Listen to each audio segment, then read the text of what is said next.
Nora Alexandra meradang saat Jering diminta oleh Aldi Taher untuk segera menikahi Bunga Citra Lestari. Aldi Taher mendadak nimbrung dengan membuat postingan yang memancing emosi warganet dan juga istri dari Jering, yakni Nora Alexandra. Dalam postingannya itu, suami dari Salsabili itu tampak mengunggah gambar dengan tulisan meminta Jering untuk segera menikahi BCL.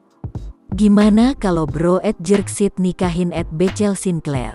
Agar romansa sosmednya berakhir tagar ayo liburan ke Jonggol, bunyi tulisan dalam gambar yang diunggah Aldi Taher hari ini, Selasa tanggal 22 Juni tahun 2021. Nora tampak meradang saat Aldi Taher dan memintanya agar tak membuat pernyataan sembarangan.